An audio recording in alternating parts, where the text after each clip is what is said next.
काली sedan ने अचानक break लगाया। उसका अगला हिस्सा एक छोटी सी परछाई से लगभग छू गया, जो अभी अभी फुटपाथ से बाहर भागी थी। विक्रम का दिल जैसे मुंह को आ गया। उसने खिड़की नीचे की गुस्सा फूटने ही वाला था। हे भगवान, ये किसका बच्चा है? इतना दिलेर। पास ही एक औरत चिल्लाई, मरना है क्या जो ऐसे सड़क पर भाग रही है बच्ची? एक ऑटो वाले ने डांटा। लगभग 6 साल की लड़की चूहे की तरह भीगी हुई थी। बाल उसके सफेद पड़ चुके चेहरे से चिपके हुए थे। वह रो नहीं रही थी, बस अपनी बड़ी बड़ी काली आंखों से सीधे विक्रम को घूर रही थी। फिर बिना किसी चेतावनी के वह लड़की घुटनों के बल ठंडी सड़क पर बैठ गई, दोनों हाथों से एक पुराना घिसा हुआ कपड़े का बैग कसकर पकड़े हुए। अंकल। बारिश और हॉर्न की आवाज के बीच उसकी कांपती हुई आवाज खो गई। अंकल प्लीज मत जाइए। मेरी माँ मरने वाली हैं। अंकल बस 5 मिनट मेरी माँ का इंतजार कर लीजिए, मैं आपसे भीख मांगती हूँ। विक्रम हैरान रह गया। उसने जल्दी से चारों ओर देखा, कोई बड़ा साथ नहीं था।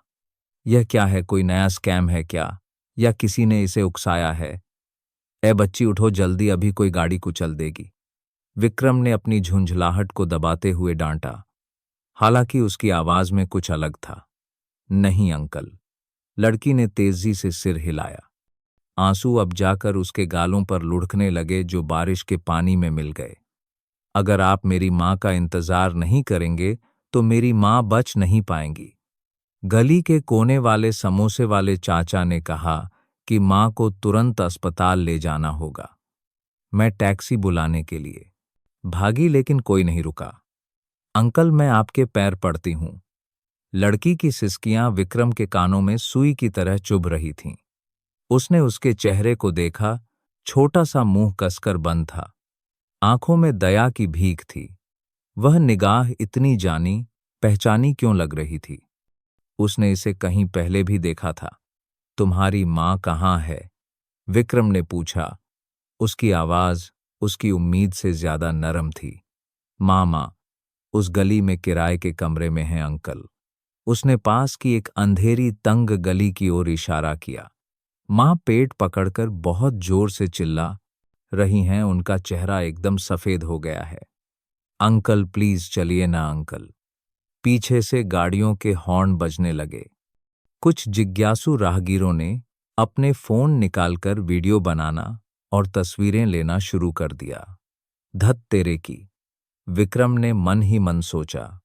उसे इस तरह का ध्यान आकर्षित करना बिल्कुल पसंद नहीं था। गाड़ी में बैठो, उसने कहा। उसकी आवाज में अब कोई झिझक नहीं थी। लड़की हैरान रह गई। जी, जल्दी गाड़ी में बैठो। अगर तुम नहीं चाहती कि तुम्हारी माँ को कुछ हो तो जल्दी करो। विक्रम ने आगे की सीट का दरवाजा खोला। जैसे होश में आकर पीहू जल्दी से खड़ी हो गई, हाथ में अभी भी कसकर बैग था। वह गाड़ी में चढ़ गई। उसके गीले शरीर ने महंगी लेदर की सीट का एक बड़ा हिस्सा गीला कर दिया।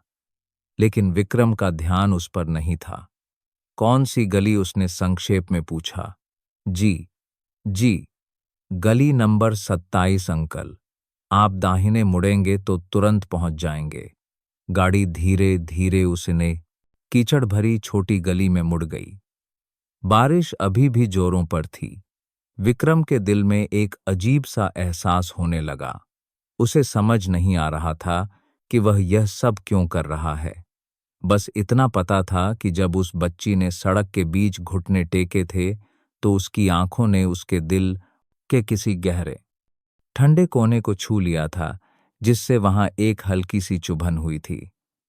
लग्जरी कार बड़ी मुश्किल से गली के आखिर तक पहुंची और एक पुरानी जर्जर चौल के सामने रुकी। पीहू लगभग कूदकर गाड़ी से उतरी और आखिरी कमरे की ओर भागी। उसकी आवाज में घबराहट थी। माँ, ये अच्छे अंकल हमारी मदद करने आए हैं माँ। विक्रम तेजी से उसके पीछे गया। कमरा 10 वर्ग मीटर से भी छोटा सीलन भरा और अंधेरा था, जिसमें बस एक लोहे का पुराना बिस्तर और एक पुरानी प्लास्टिक की मेज थी। बिस्तर पर एक जवान औरत दर्द से दुहरी हुई पड़ी थी। पसीने से लथपथ उसका चेहरा दर्द से पीला पड़ चुका था। प्रिया। विक्रम के मुंह से अनायास ही वह नाम निकल गया। वह चेहरा भले ही बहुत कमजोर और मुरझाया हुआ था, लेकिन वह उसे कैसे भूल सकता था।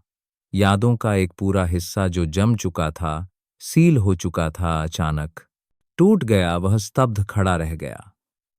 औरत ने अपनी बेटी की आवाज सुनकर बड़ी मुश्किल से आंखें खोलीं। जब उसकी नजर विक्रम पर पड़ी तो उसकी आंखें पूरी तरह से खुल गईं। पहले हैरानी और फिर उसके चेहरे पर गहरा डर छा गया। आप विक्रम। वह हकलाने लगी, उठने की कोशिश की, लेकिन तेज दर्द की एक लहर ने उसे फिर से बिस्तर पर गिरा दिया और उसने एक कमजोर सी आह भरी। माँ। पीहू दौड़कर अपनी माँ से लिपट गई। माँ, ये अंकल बहुत अच्छे हैं। उन्होंने कहा कि वो हमें अस्पताल ले जाएंगे। विक्रम जैसे सदमे से जागा, बिना एक शब्द कहे वह तेजी से आगे बढ़ा और औरत को अपनी गोद में उठा लिया। उसका शरीर उसकी बाहों में पंख जैसा हल्का था, तप रहा था। पसीने की गंध किसी जानी पहचानी खुशबू के साथ मिली हुई थी, प्रिया की पुरानी खुशबू। पीहू, माँ के जरूरी कागजात और सामान ले लो, जल्दी करो। विक्रम ने आदेश दिया। उसकी आवाज डरावनी हद तक शांत थी। सबसे नजदीकी सरकारी अस्पताल। इमरजेंसी रूम की बत्तियां जल रही थीं। विक्रम बाहर बेचैनी से टहल रहा था। पीहू कुर्सी पर सिकुड़ी बैठी थी। कभी कभी उसे देखती उसकी आंखों में अभी भी डर था, लेकिन अब थोड़ी सी उम्मीद और विश्वास भी था। थोड़ी देर बाद एक गंभीर चेहरे वाला डॉक्टर बाहर आया। आप मरीज के रिश्तेदार हैं। विक्रम ने अनजाने में सिर हिलाया, हालांकि उसे खुद नहीं पता था कि उसका यह हक है भी या नहीं। जी हाँ, वो मेरी पत्नी है। कैसी है वो? डॉक्टर। उसने अनायास ही झूठ बोल दिया। मरीज प्रिया शर्मा, 29 साल, को अपेंडिसाइटिस फटने की वजह से सेप्टिक शॉक के लक्षण हैं। हालत बहुत गंभीर है। हमें तुरंत ऑपरेशन करना होगा। आप भर्ती की प्रक्रिया पूरी करें और तुरंत एडवांस जमा करें। प्रिया। फिर से वही नाम, वही उम्र। जो औरत अंदर लेटी है, जिसे उसने अभी अभी अपनी बाहों में उठाया था, वह कोई और नहीं बल्कि उसकी प्रिया ही हो सकती है। वह लड़की जिसे वह 16 साल पहले बेइंतहा प्यार करता था, जो बिना कुछ कहे उसकी जिंदगी से अचानक गायब हो गई थी। उसके दिल में एक ऐसा जख्म छोड़ गई थी जो कभी नहीं भरा। वह इस दयनीय हालत में यहाँ क्यों थी? और वह बच्ची। विक्रम ने पीहू को देखा, जो उसके पास आकर खड़ी हो गई थी। उसकी बड़ी बड़ी काली आंखें, एक ऐसी आंखें जो अजीब तरह से विक्रम जैसी थीं। एक पागलपन भरा लेकिन डरावना विचार विक्रम के दिमाग में कौंधा, जिससे उसका दिल जोर जोर से धड़कने लगा। अंकल। पीहू ने धीरे से विक्रम की शर्ट खींची। उसकी आवाज कांप रही थी। मेरी माँ। मेरी माँ ठीक तो हो जाएंगी ना? अंकल। विक्रम ने झुककर पीहू की मासूम आंखों में गहराई से देखा। कुछ नहीं होगा बेटा, तुम्हारी माँ ठीक हो जाएंगी।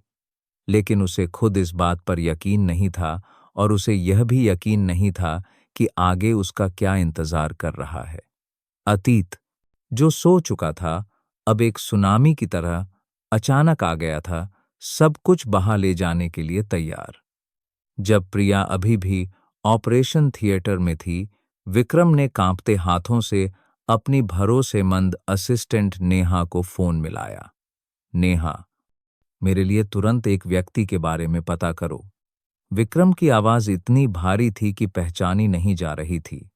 नाम प्रिया शर्मा, उम्र लगभग 29-30 साल, शायद उत्तर प्रदेश के किसी गांव की रहने वाली है।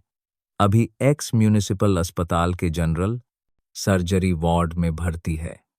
दूसरी तरफ नेहा हैरान रह गई। उसके बॉस ने शायद ही कभी निजी काम के लिए कहा हो, और इस तरह की जल्दबाजी और भावनाओं से भरी आवाज में तो कभी नहीं। जी सर, क्या कोई गंभीर बात है? बस करो जितनी जल्दी हो सके। जैसे ही जानकारी मिले मुझे भेज देना। विक्रम ने फोन काट दिया। उसका दिमाग उलझा हुआ था। वह ठंडी इंतजार वाली कुर्सी पर धम्म से बैठ गया। यादों के बिखरे दर्दनाक टुकड़ों को जोड़ने की कोशिश करने लगा। 16 साल पहले वह आर्किटेक्चर का एक महत्वाकांक्षी और रोमांटिक फाइनल ईयर का छात्र था। प्रिया गांव से शहर आई एक नई लड़की थी जो उसके कॉलेज के पास एक छोटे से कैफे में पार्ट टाइम काम करती थी। वे एक दूसरे से बेइंतहा प्यार करते थे। एक पहला प्यार जो साफ और तीव्र था। उसने उसके साथ एक भविष्य का सपना देखा था। नदी के किनारे एक छोटा सा घर, चहकते बच्चे। फिर उसके पिता मिस्टर खन्ना को पता चला। उन्होंने इसका कड़ा विरोध किया। एक गांव की अनाथ लड़की जिसके माँ बाप नहीं है, वह कंस्ट्रक्शन कंपनी खन्ना ग्रुप के चेयरमैन के बेटे के लायक कैसे हो सकती है? मैं तुम्हें मना करता हूं। उस दिन उनके शब्द आज भी उसके कानों में गूंज रहे थे, ठंडे और क्रूर। विक्रम ने बहस की मिन्नतें कीं, लेकिन उसके पिता अपनी बात पर अड़े रहे। उन्होंने उसे मनाने से लेकर दबाव डालने तक हर तरीका अपनाया। यहां तक कि अगर उसने प्रिया से रिश्ता नहीं तोड़ा तो उसे बेदखल करने और सारी आर्थिक मदद बंद करने की धमकी भी दी। और फिर प्रिया गायब हो गई। उसने एक प्राद पाद हैस टाज आर्थिक पाड कल प्रिया छोटा सा खत छोड़ा जिसमें लिखा था कि वह उसके लायक नहीं है, कि वह चाहती है कि उसका भविष्य बेहतर हो और उसे ढूंढने की कोशिश न करे। उसने उसे पागलों की तरह हर जगह ढूंढा, लेकिन कोई फायदा नहीं हुआ। प्रिया जैसे दुनिया से गायब हो गई थी। धोखे का दर्द, बेबसी का एहसास और पिता के क्रूर हस्तक्षेप ने विक्रम को एक अलग इंसान बना दिया था। वह पागलों की तरह काम में डूब गया, ठंडा पहुंच से बाहर हो गया, अपने दिल को करियर और सफलता की बर्फीली परत के नीचे दफन कर दिया। फोन पर आए एक मैसेज की घंटी ने विक्रम के विचारों को तोड़ा। यह नेहा थी। सर, मुझे जानकारी मिल गई है।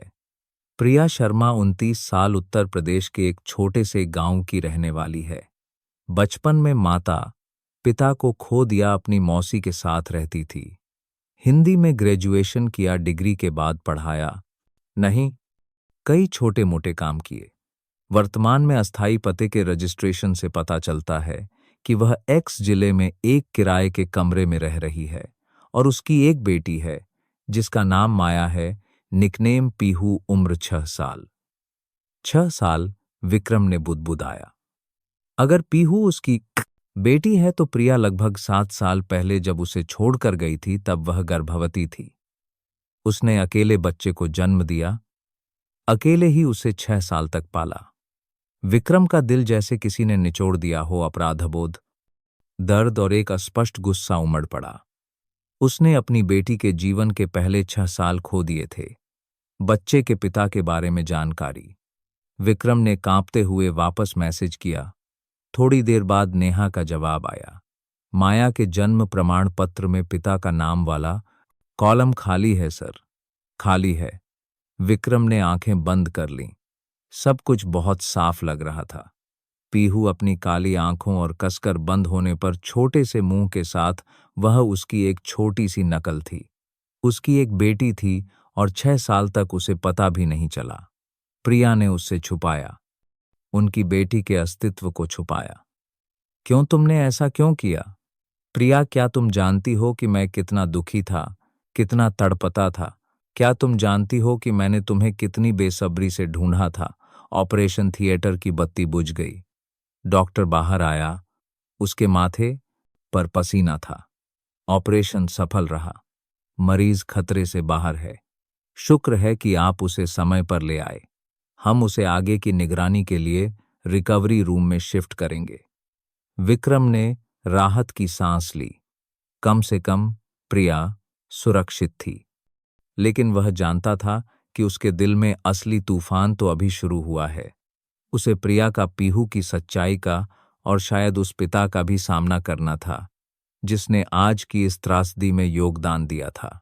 इस बार वह किसी को भी अपने परिवार को अलग नहीं करने देगा। अगर पीहू वाकई उसकी बेटी है, और उसे यकीन था कि वह है, प्रिया को रिकवरी रूम में शिफ्ट कर दिया गया। पीहू अपनी मां के बिस्तर के चारों ओर घूमती रही, कभी कभी अपना कान माँ के सीने पर लगाकर कुछ फुसफुसाती, जैसे उसे डर हो कि माँ सुन नहीं पाएगी। विक्रम बिस्तर के आखिर में खड़ा चुपचाप देख रहा था। उसे अभी भी समझ नहीं आ रहा था कि जब प्रिया होश में आएगी तो उससे बात कैसे शुरू करेगा। प्रिया को अभी भी एनेस्थीसिया के असर में देखकर विक्रम धीरे से पीहू को बाहर कॉरिडोर में ले गया। उसने बच्ची के लिए एक दूध का डिब्बा और एक केक खरीदा। पीहू बेटा, उसने शुरू किया, अपनी आवाज को जितना हो सके उतना कोमल बनाने की कोशिश की। घर पर क्या तुम्हारी माँ ने कभी तुम्हारे पापा के बारे में बताया है? पीहू दूध पीते हुए अपनी बड़ी साफ आंखें उठाकर विक्रम को देखने लगी और मासूमियत से सिर हिला दिया। नहीं अंकल, मैंने कई बार पूछा, लेकिन हर बार माँ बस उदास होकर मुस्कुरा देती थीं। माँ कहती थीं कि पापा बहुत दूर काम करते हैं, एक ऐसी जगह जहां माँ नहीं जा सकती। बहुत दूर। विक्रम का गला भर आया। हाँ, पीहू ने अपना छोटा सा सिर हिलाया। लेकिन माँ कहती हैं कि पापा हम दोनों से बहुत प्यार करते हैं। माँ यह भी कहती हैं कि पापा बहुत अच्छे इंसान हैं, लेकिन माँ ने कुछ छुपाया है मेरी वजह से छुपाया है। विक्रम हैरान हुआ। मतलब? अंकल समझे नहीं, मुझे भी समझ नहीं आया अंकल। पीहू ने अपने छोटे होंठ सिकोड़े। मैंने माँ से पूछा कि क्या छुपाया है तो माँ ने बस मुझे बहुत कसकर गले लगा लिया और फिर रोने लगी। विक्रम का दिल जैसे किसी ने जोर से भींच लिया हो। प्रिया, ओ प्रिया, तुमने इतने सालों तक अकेले क्या क्या सहा है? तो क्या तुम्हारी माँ ने कभी पापा का नाम लिया या उन्हें किसी नाम से बुलाया? विक्रम ने और जानने की कोशिश की। हालांकि उसे अपने लिए जवाब लगभग मिल चुका था। पीहू ने स्ट्रॉ मुंह में लिया, आंखें छत की ओर देखने लगीं। कुछ देर सोचने के बाद उसकी आंखें हेडलाइट की तरह चमक उठीं। हाँ, मुझे याद आया, एक बार मैं कार्टून देख रही थी जिसमें एक राजा का नाम वीर था। मैंने माँ से पूछा कि क्या पापा का नाम भी ऐसा ही है। माँ हंसी और बोलीं कि जब वे एक दूसरे से प्यार करते थे तो माँ उन्हें वीरू अंकल कहती थीं। वीरू अंकल? विक्रम ने बुदबुदाया। यह वही तरीका था जिससे प्रिया उसे पहले बुलाती थी, जब वह एक शर्मीली फर्स्ट ईयर की छात्रा थी और वह एक हैंडसम फाइनल ईयर का छात्र था। वह सिर्फ उसकी मुस्कान देखने के लिए उस कैफे में आता था जहां वह काम करती थी। यादें वापस आ गई, मीठी और कोमल, लेकिन साथ ही कड़वी और दर्दनाक भी। अंकल, पीहू ने अचानक विक्रम का हाथ पकड़ लिया। उसकी आंखों में जिज्ञासा और उम्मीद थी। क्या आप मेरे पापा को जानते हैं? क्या आपने मेरे पापा को फिल्म में वीरू अंकल जैसा देखा है? क्या मेरे पापा आपकी तरह हैंडसम हैं? विक्रम उलझन में पड़ गया। उसे समझ नहीं आ रहा था कि बच्ची को क्या जवाब दे।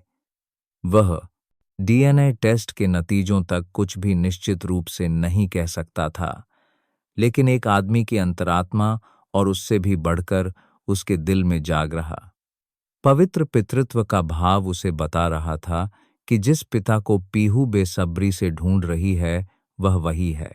अंकल? अंकल को भी नहीं पता बेटा। उसने धीरे से बच्ची के सिर पर हाथ फेरा। उसके नरम बाल उसके हाथ के नीचे महसूस हुए। लेकिन अंकल तुमसे वादा करते हैं, अंकल तुम्हें पापा को ढूंढने में मदद करेंगे, ठीक है? सच में अंकल? पीहू की आंखें दो सितारों की तरह चमक उठीं। आपने वादा किया है, ठीक है। मेरी माँ कहती हैं कि बड़ों को अपना वादा निभाना चाहिए, बच्चों से झूठ नहीं बोलना चाहिए। हाँ, अंकल वादा करते हैं। विक्रम मुस्कुराया, कई सालों के अवसाद के बाद एक सच्ची मुस्कान। एक मुस्कान जिसमें दर्द, उम्मीद और एक अभूतपूर्व दृढ़ संकल्प था। उसने अस्पताल के कमरे में देखा जहां प्रिया अभी भी सो रही थी। उसे उससे बात करनी थी, उसे पूरी सच्चाई जाननी थी। और अगर उसका संदेह सही था तो वह उन दोनों माँ बेटी की भरपाई के लिए दुनिया में सब कुछ करेगा, भले ही उसे एक बार फिर अपने पिता का सामना क्यों न करना पड़े।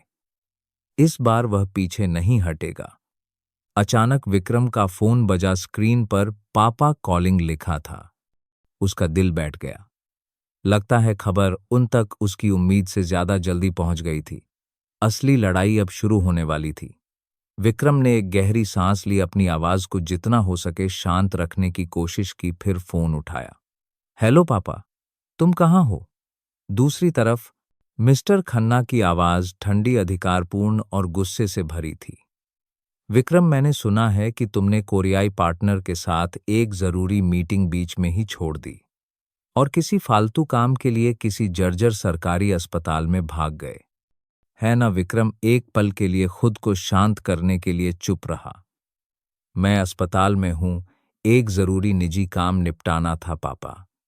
निजी काम? मिस्टर खन्ना व्यंग्यात्मक रूप से हंसे। तुम्हारा निजी काम इतना बड़ा हो गया कि ग्रुप के करोड़ों के कॉन्ट्रैक्ट पर असर डाले। तुम्हें पता है पार्टनर क्या कह रहे थे? तुम्हें पता है नेहा को उनसे कितनी मिन्नतें करनी पड़ी?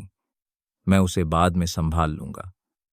यह काम ज्यादा जरूरी है पापा, ज्यादा जरूरी इस दुनिया में तुम्हारी करियर से, इस खन्ना खानदान की इज्जत से ज्यादा जरूरी क्या है?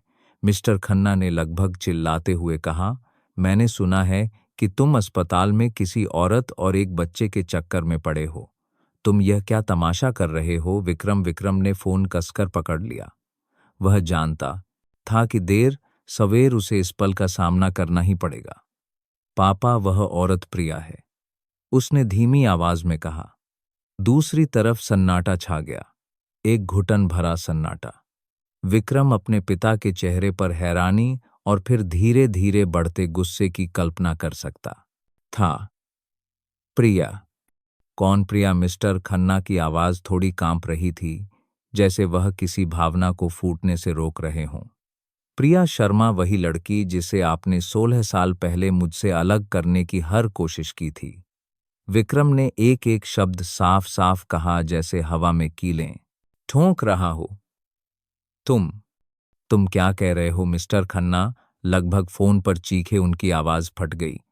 वह लड़की, वह गांव की लड़की, उसकी हिम्मत कैसे हुई तुम्हारे पास वापस आने की? उसे तुमसे क्या चाहिए, पैसे, या वह इस परिवार को बर्बाद करना चाहती है?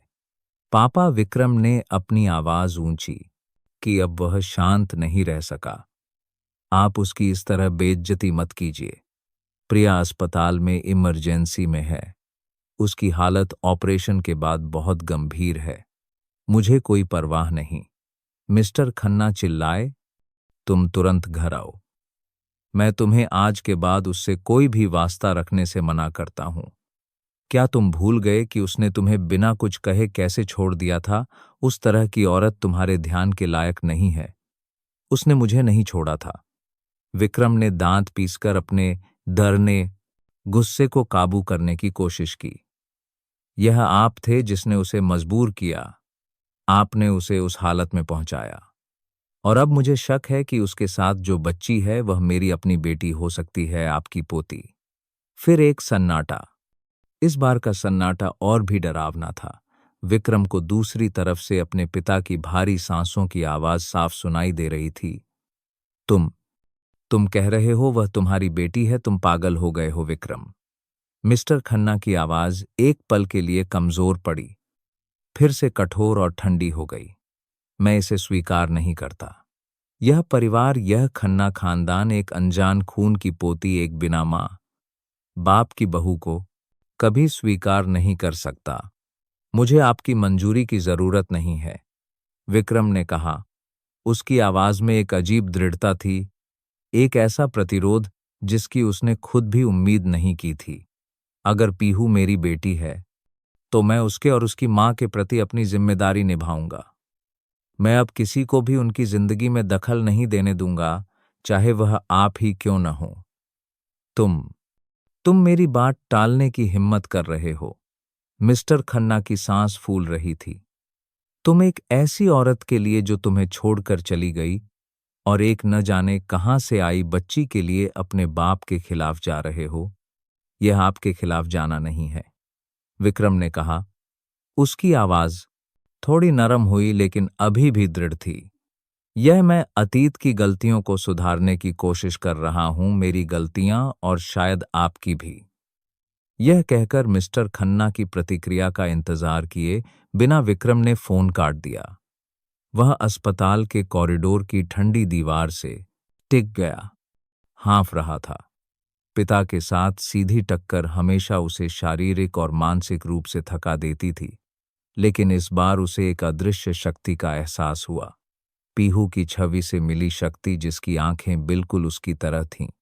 प्रिया की दर्द भरी लेकिन मजबूत आंखों से मिली शक्ति। वह अब पीछे नहीं हट सकता था, कभी नहीं। वह मुड़कर रिकवरी रूम में देखने लगा। पीहू मां के बिस्तर के पास सो गई थी। उसका छोटा सा हाथ अभी भी प्रिया का हाथ पकड़े हुए था। विक्रम धीरे से अंदर गया, अपना कोट उतारकर बच्ची पर डाल दिया। उसने प्रिया को देखा, फिर पीहू को। दो चेहरे, एक बड़ा और एक छोटा, दोनों में दिल को छू लेने वाली परिचितता थी।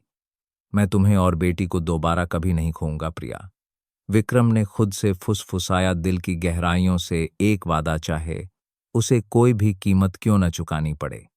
अगली सुबह जब दिन की पहली पीली किरणें अस्पताल के कमरे की खिड़की से छनकर आईं, प्रिया ने धीरे धीरे आंखें खोलीं। ऑपरेशन का दर्द बहुत कम हो गया था, लेकिन पूरा शरीर अभी भी थका हुआ था। उसने चारों ओर सफेद कमरे को देखा। कीटाणुनाशक की तेज गंध उसकी नाक में भर गई। उसने याद करने की कोशिश की कि क्या हुआ था। पेट में तेज दर्द, पीहू का घबराकर मदद के लिए भागना। फिर विक्रम, वह बिस्तर के पास रखी कुर्सी पर बैठा था। उसका सिर बिस्तर के किनारे पर झुका हुआ था। ना जाने कब सो गया था। उसके चेहरे पर थकान साफ दिख रही थी। हल्की दाढ़ी उग आई थी, लेकिन चेहरे की बनावट वही जानी पहचानी थी, जो कभी उसके दिल की गहराइयों में बसी थी। प्रिया हैरान रह गई। यह सपना नहीं था, वह सच में यहां था। उसके पास उसने हिलने की कोशिश की, उठने की कोशिश की, लेकिन टांकों में दर्द हुआ और उसने एक हल्की सी आह भरी। हल्की सी आवाज से विक्रम चौंक कर जाग गया। प्रिया, तुम उठ गईं? वह हड़बड़ाकर खड़ा हो गया। उसके चेहरे पर चिंता और खुशी साफ झलक रही थी। अब कैसा लग रहा है? ज्यादा दर्द तो नहीं है? मैं डॉक्टर को बुलाता हूं। प्रिया ने उसे देखा। उसकी आंखों में बहुत जटिल भाव थे। हैरानी, थोड़ा डर, आभार और शायद थोड़ी नाराजगी और शिकायत भी। उसने जल्दी से अपना चेहरा घुमा लिया, उसकी गहरी नजरों से बचते हुए। आप यहां क्यों हैं? उसकी आवाज खुरदरी और कमजोर थी, जैसे उसमें कोई ताकत न बची हो। पीहू, वह मदद के लिए सड़क पर भागी थी और संयोग से मुझसे मिल गई, विक्रम ने संक्षेप में बताया। उसकी आवाज में अभी भी नींद थी। तुम्हारा अपेंडिक्स फट गया था, तुरंत ऑपरेशन करना पड़ा। शुक्र है कि समय पर हो गया। प्रिया चुप रही, उसका मन उलझा हुआ था। वह शुक्रगुजार थी कि उसने उसकी जान बचाई, उसकी बेटी का ख्याल रखा, लेकिन उसके अचानक आने से वह खुश होने के बजाय घबरा गई थी। वह राज्य से वह लगभग 7 सालों से छुपाने और बचाने की कोशिश कर रही थी, क्या अब वह बच पाएगा? शुक्रिया, उसने धीरे से कहा। आप जाइए, मैं अपना ध्यान रख सकती हूं। तुम क्या कह रही हो? विक्रम ने अपनी भौहें सिकोड़ी। उसे अपने कानों पर विश्वास नहीं हुआ।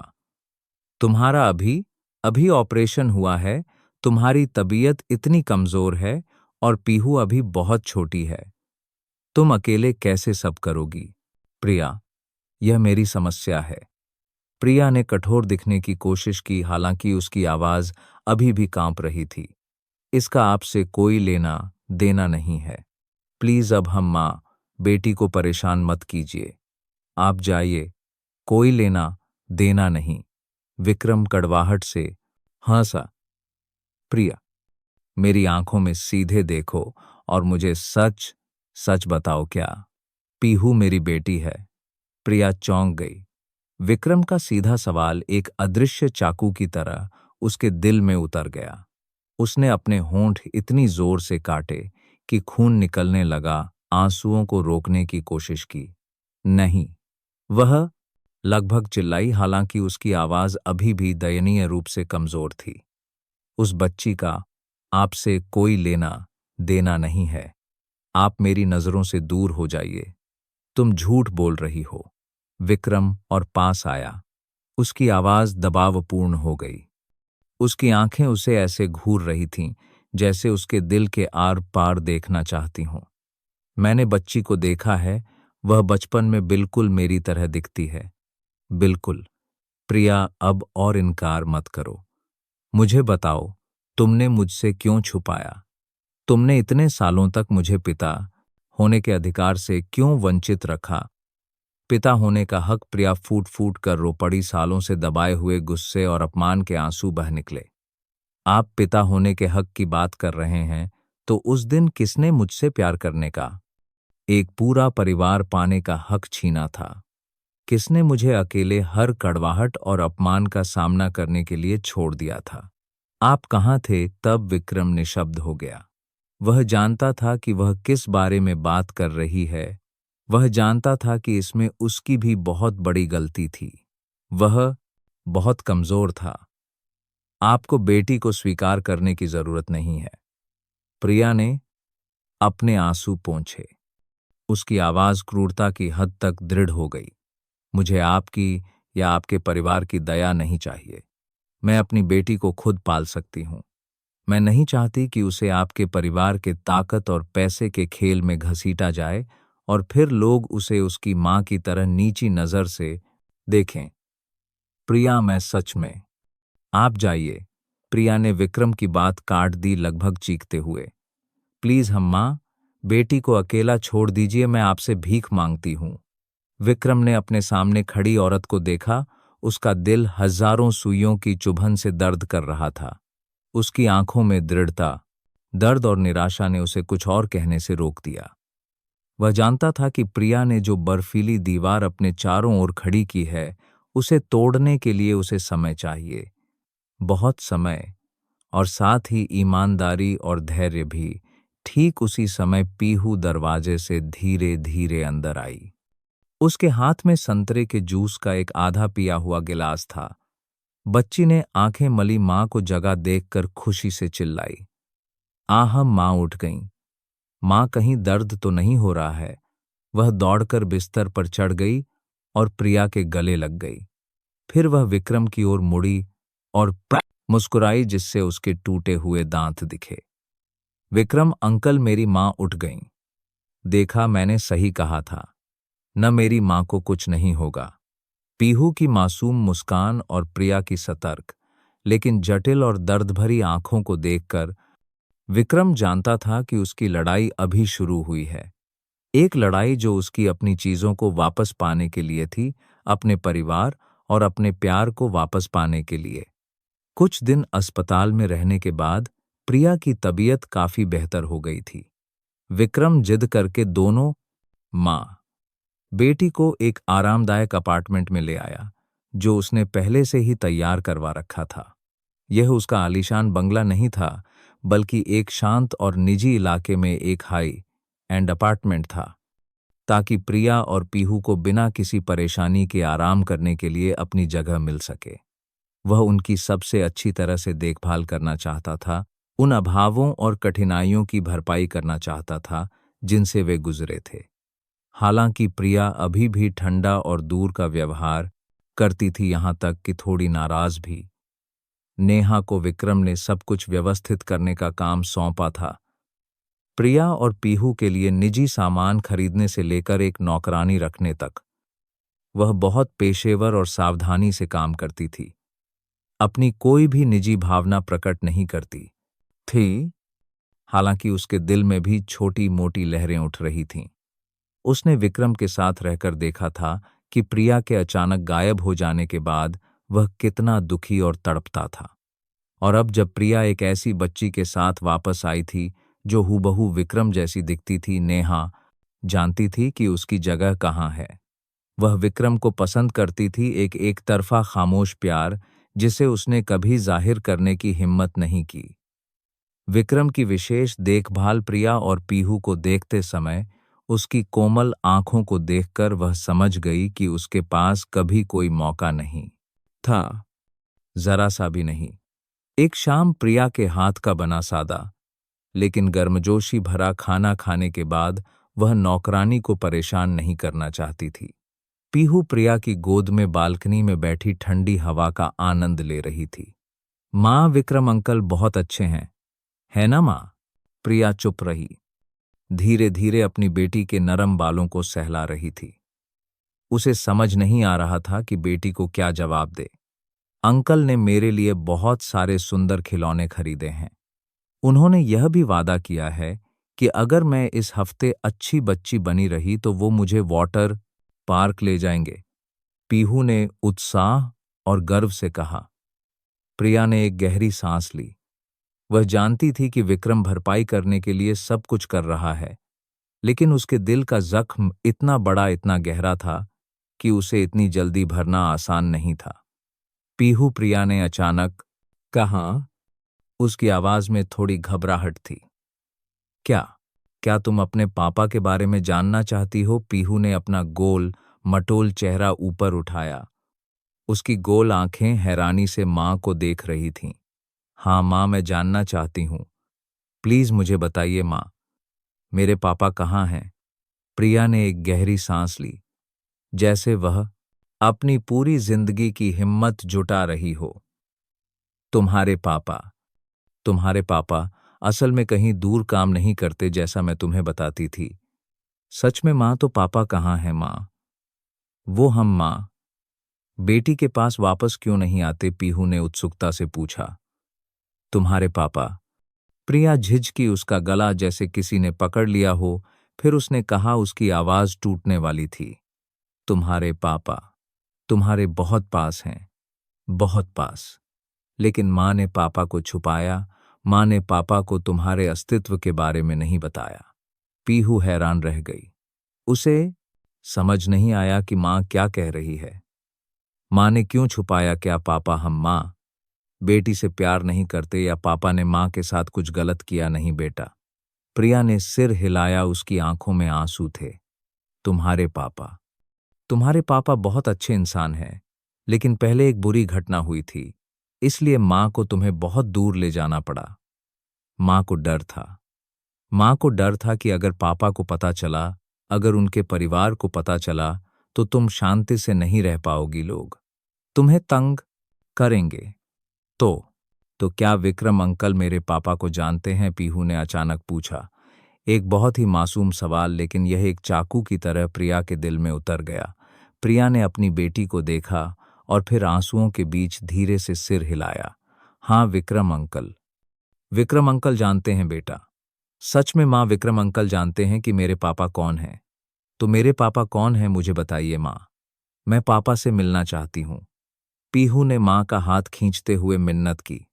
प्रिया ने अपनी बेटी को कसकर गले लगा लिया। आंसू लगातार बह रहे थे। वह अभी इस सच्चाई को बेटी को बताने के लिए तैयार नहीं थी। उसे पीहू की प्रतिक्रिया से डर लग रहा था। डर था कि वह स्वीकार नहीं करेगी, उससे नाराज हो जाएगी। उसे विक्रम की प्रतिक्रिया से भी डर था, जब उसे यकीन हो जाएगा कि पीहू उसकी बेटी है। ठीक उसी समय विक्रम बालकनी में आया। उसने लिविंग रूम से मां बेटी की बातचीत का कुछ हिस्सा सुन लिया था। उसने देखा कि प्रिया सिसक सिसक कर रो रही है और पीहू अपनी मां को उत्सुकता से देख रही है। प्रिया, उसने धीरे से कहा। उसे चौंकाना नहीं चाहता था। क्या हुआ, तुम रो क्यों रही हो? प्रिया चौंक गई, जल्दी से अपने आंसू पोंछे। पीहू विक्रम को और फिर अपनी मां को देखने लगी। उसकी आंखों में सवाल और जिज्ञासा थी। विक्रम अंकल, पीहू ने उम्मीद से कहा। मेरी मां ने कहा कि मेरे पापा मेरे बहुत पास हैं। विक्रम अंकल, क्या आप जानते हैं कि मेरे पापा कौन हैं? प्लीज मुझे बताइए। विक्रम ने प्रिया को देखा। उसकी आंखें जैसे कह रही हो, मुझे यह संभालने दो। फिर वह पीहू की ओर मुड़ा, उसके पास घुटनों के बल बैठ गया। पीहू, उसने कहा। उसकी आवाज बहुत गर्म और कोमल थी। अगर अंकल कहें कि शायद वो ही तुम्हारे पापा हैं, तो क्या तुम यकीन करोगी? पीहू ने अपनी बड़ी काली आंखें खोलकर विक्रम को घूरकर देखा, फिर अपनी मां की ओर मुड़ी।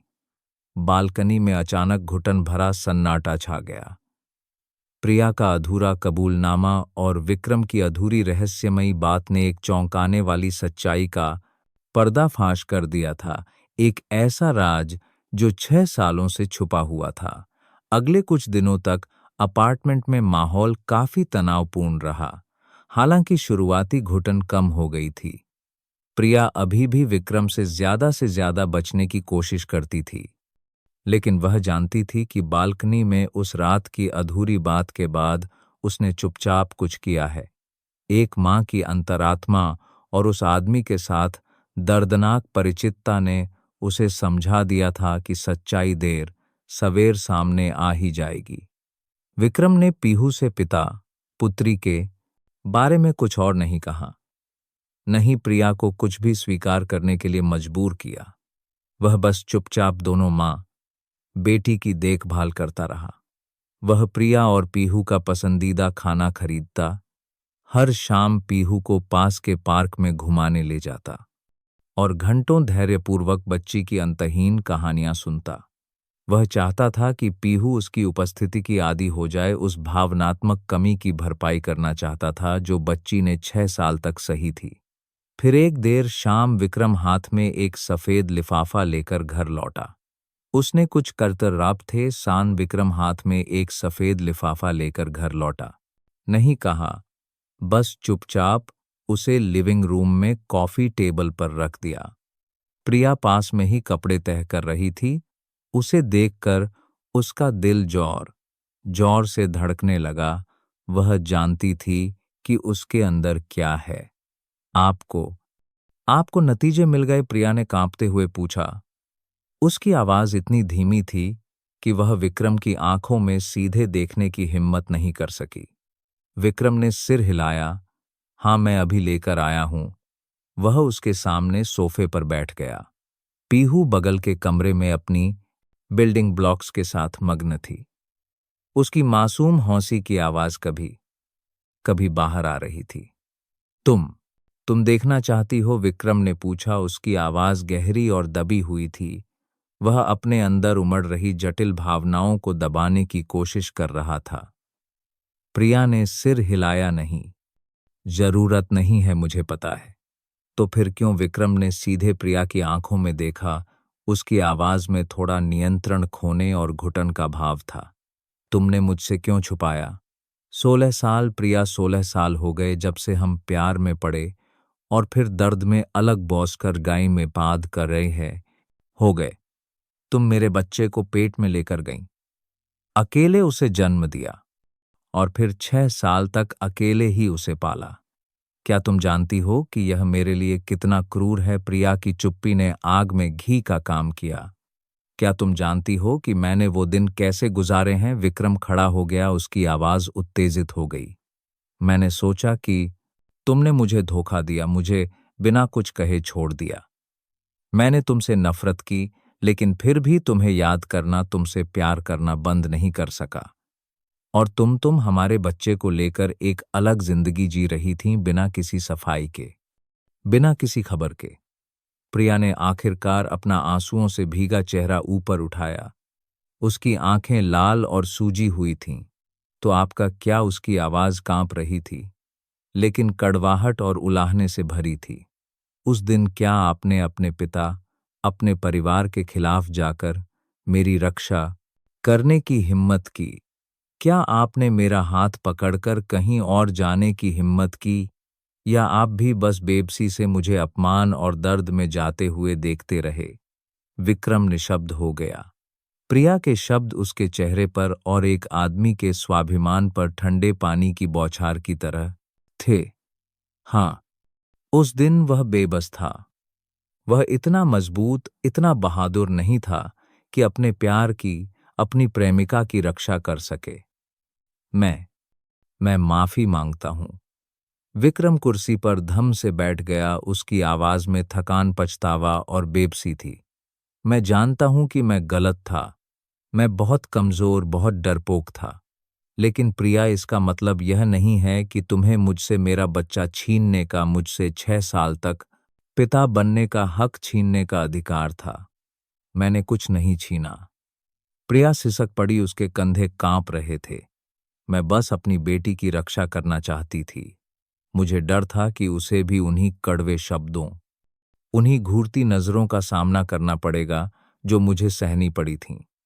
मुझे डर था कि आपका परिवार उसे कभी स्वीकार नहीं करेगा। मैं अकेले दुख सहने को तैयार थी, लेकिन मैं कभी नहीं चाहती थी कि मेरी बेटी को जरा सी भी चोट पहुंचे। लेकिन अब मुझे पता चला वो आपके लिए माइस लिखती गया है। विक्रम ने कहा। उसकी आवाज नरम हो गई। वह अपनी उथल पुथल भरी भावनाओं को काबू करने की कोशिश कर रहा था। वह प्रिया के पास आकर बैठ गया।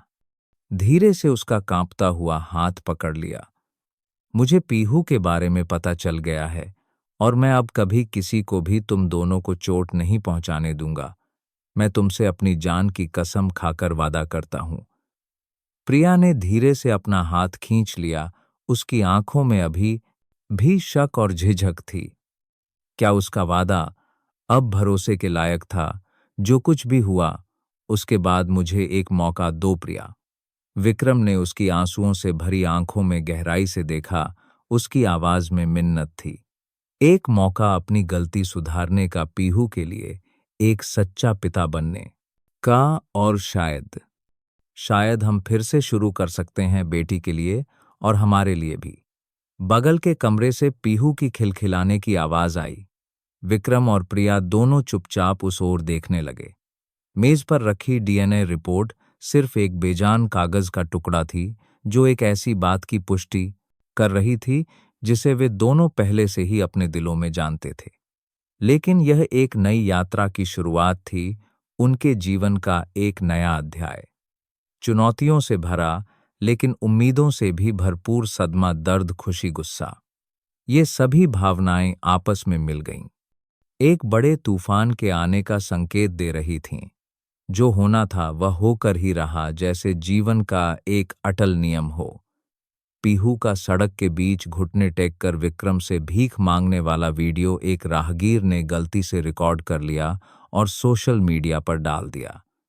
शुरू में यह बच्ची के बहादुर, कर्तव्यपरायण और कुछ हद तक दयनीय कार्य के लिए ही ध्यान आकर्षित कर रहा था। लेकिन फिर इंटरनेट की तेज और खोजी प्रवृत्ति के साथ वीडियो में लग्जरी कार चलाने वाले अच्छे अंकल की पहचान जल्दी ही सामने आ गई।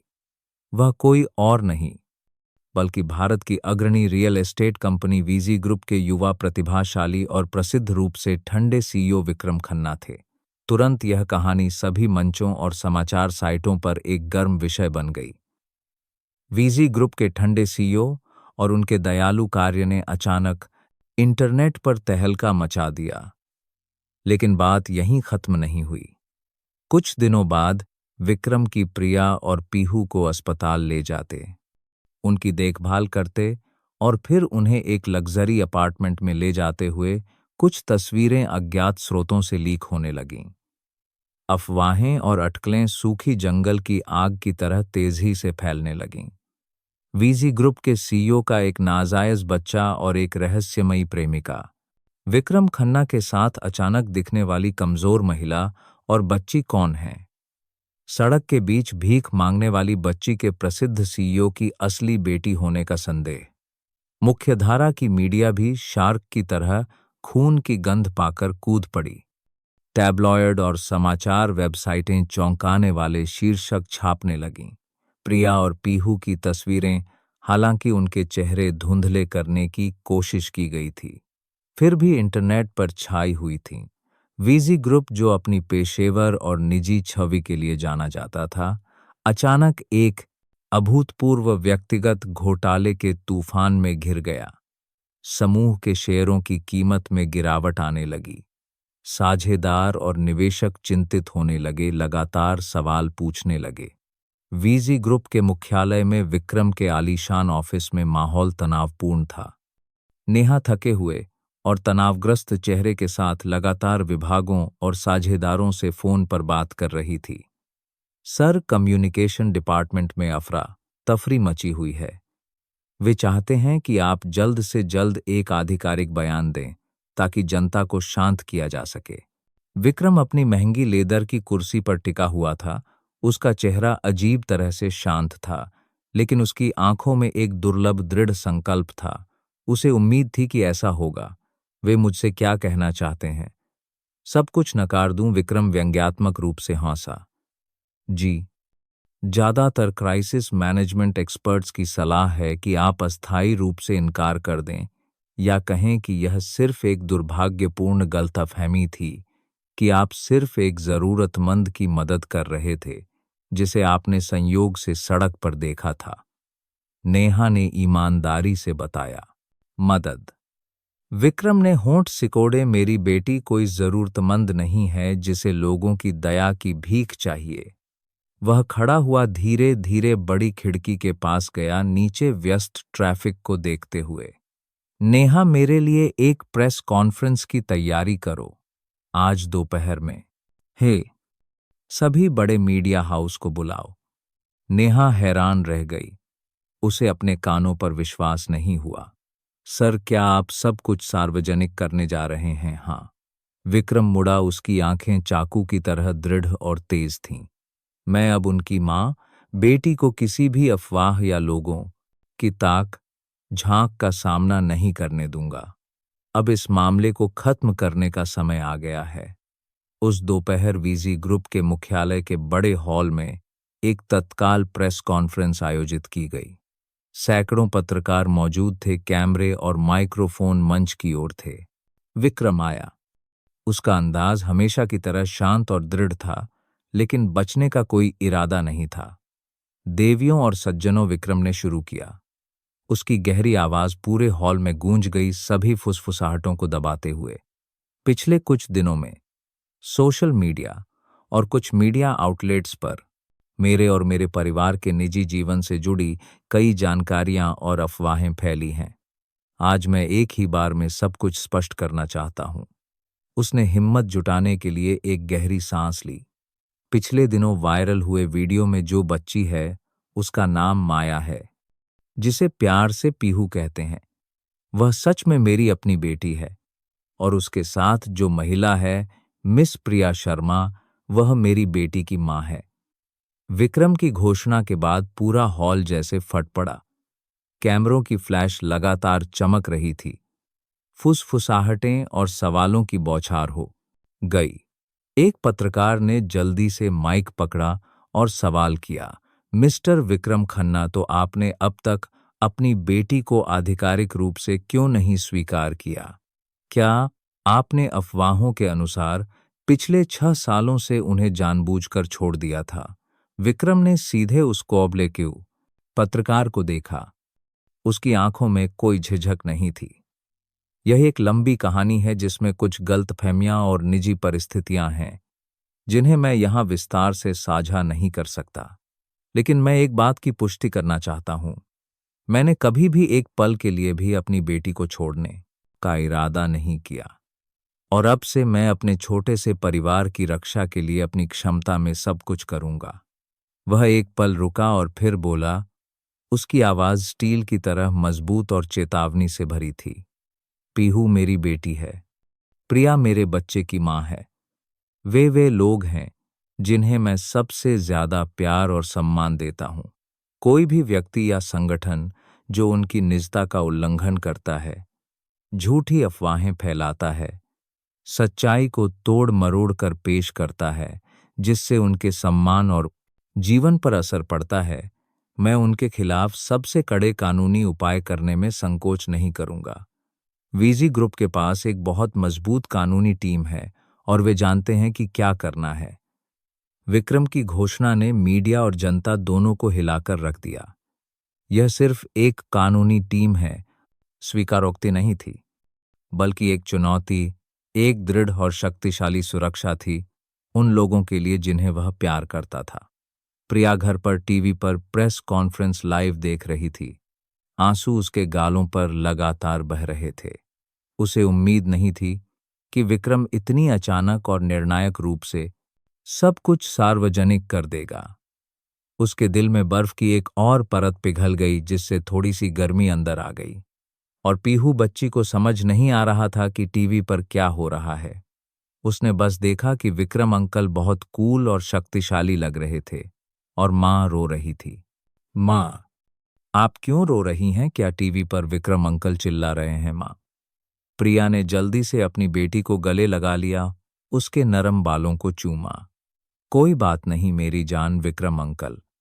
विक्रम अंकल हम माँ बेटी की रक्षा कर रहे हैं। मीडिया का तूफान शायद अभी खत्म नहीं हुआ था, लेकिन विक्रम ने सीधे सामना करने का रास्ता चुना था, भागने का नहीं। वह जानता था कि आगे एक और बड़ा और भी मुश्किल पहाड़ है जिसे पार करना है, और वह थे उसके पिता मिस्टर खन्ना। प्रेस कॉन्फ्रेंस खत्म होने के ठीक 5 मिनट बाद ही विक्रम का फोन बजने लगा। जाहिर है यह मिस्टर खन्ना का नंबर था। इस बार उनकी आवाज में पिछली बार की तरह सिर्फ गुस्सा नहीं था, बल्कि निराशा, कड़वाहट और थोड़ी बेबसी के साथ मिला हुआ गहरा रोष था। तुमने अभी अभी क्या किया है विक्रम? क्या तुम जानते हो कि तुमने पूरे वीजी ग्रुप को दुनिया के लिए एक मजाक बना दिया है, लोगों की गपशप का विषय बना दिया है? वह लगभग फोन पर चीखे, उनकी आवाज उत्तेजना से फट गई। मैंने सिर्फ सच कहा है पापा, विक्रम ने जवाब दिया। उसकी आवाज अजीब तरह से शांत थी। सच?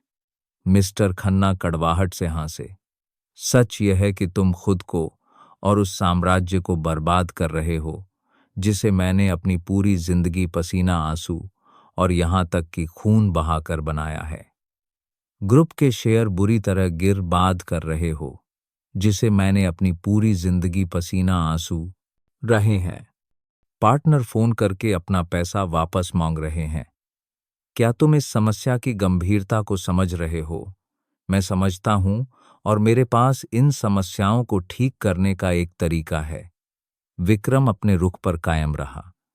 लेकिन मैं अपनी बेटी को छिपकर शर्मिंदगी में बड़ा नहीं होने दे सकता, नहीं उसकी मां को लोगों की बुरी अफवाहें और कड़वी बातें सहने दे सकता हूं। बेटी उसकी मां। मिस्टर खन्ना ने दांत पीसे। तुम अभी भी उस लड़की और उसकी नाजायज बेटी के मोह में पड़े हो। मैंने तुम्हें कितनी बार कहा है, मैं उसे कभी अपनी बहू, इस खन्ना परिवार का हिस्सा नहीं मानूंगा।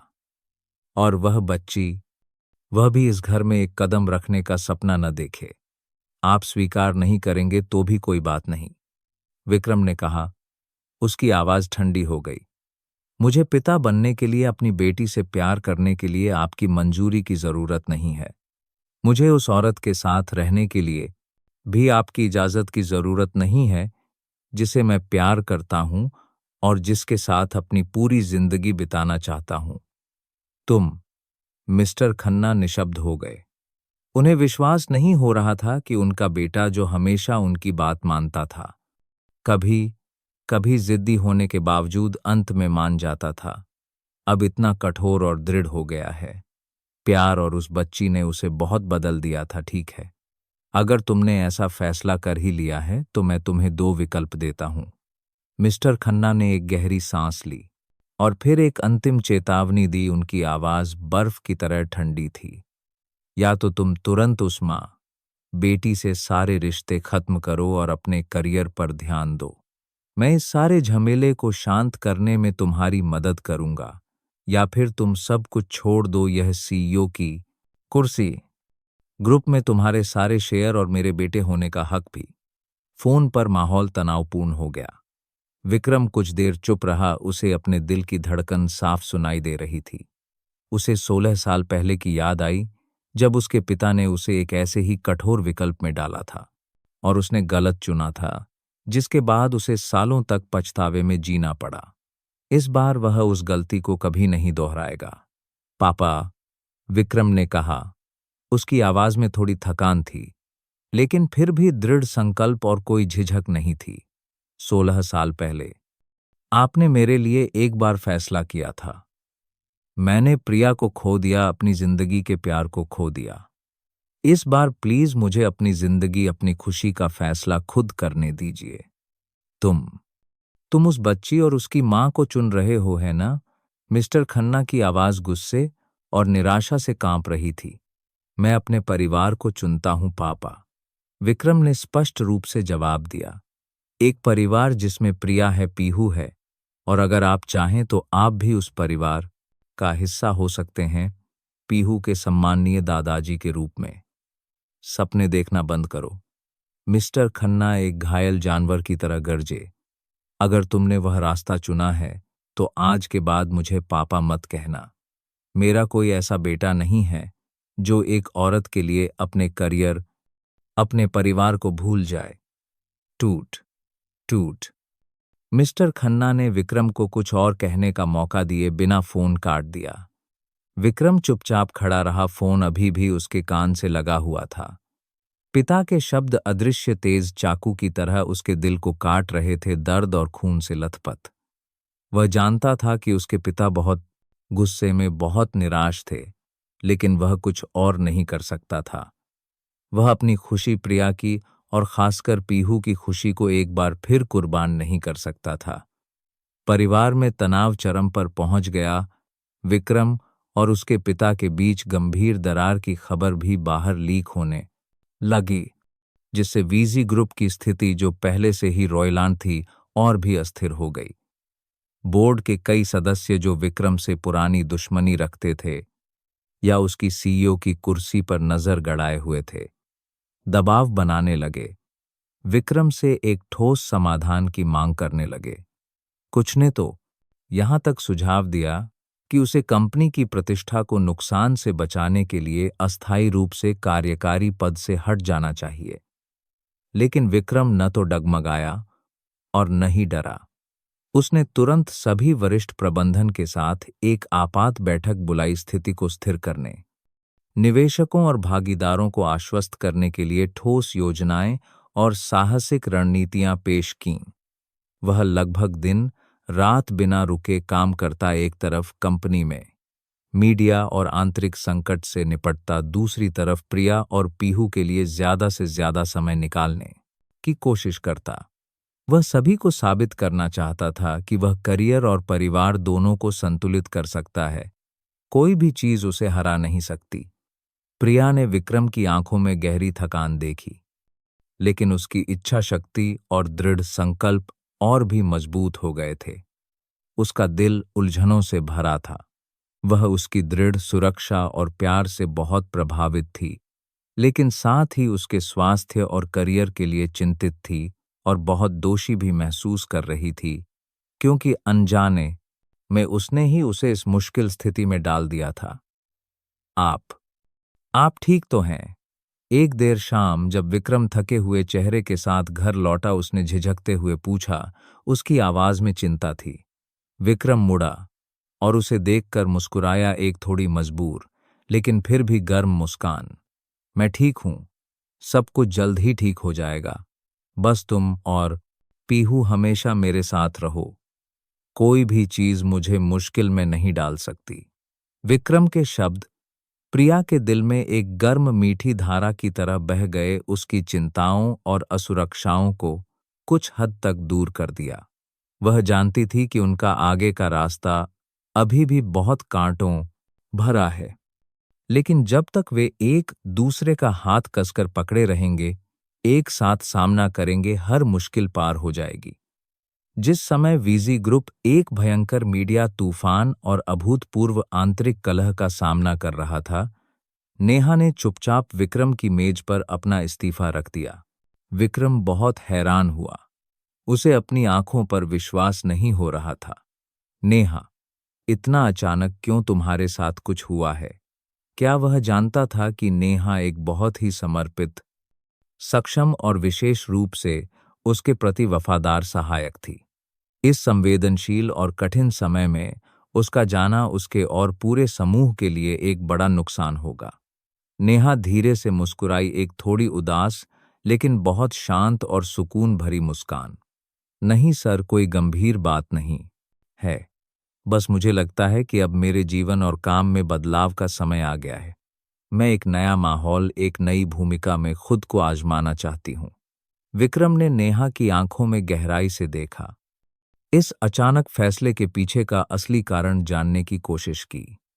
वह जानता था कि नेहा उस काम को आसानी से नहीं छोड़ेगी जिसके साथ वह लगभग 10 सालों से जुड़ी हुई थी।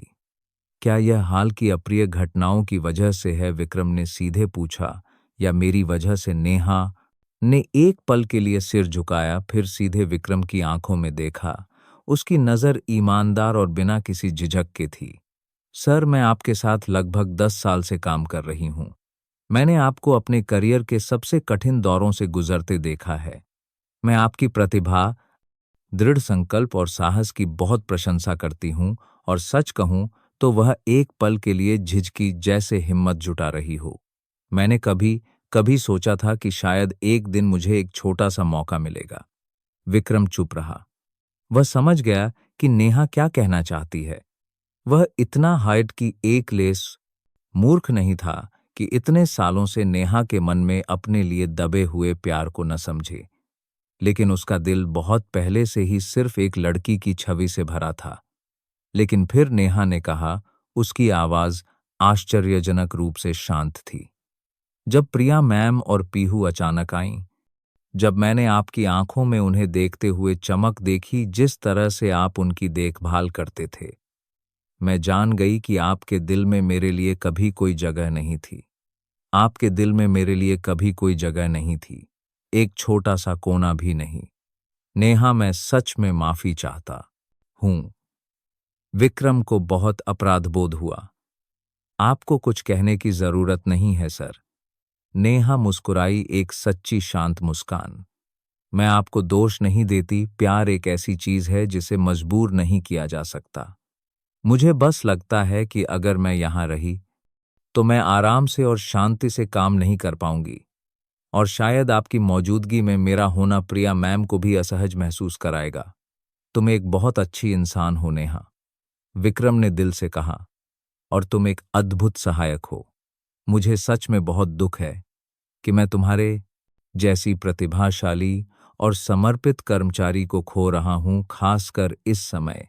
मैं भी आपकी बहुत आभारी हूं कि आपने हमेशा मुझ पर विश्वास किया, मुझे प्राथमिकता दी और मेरे काम में हर तरह की सुविधा दी। नेहा की आवाज थोड़ी भर्रा गई। मैंने आपसे बहुत कुछ सीखा है।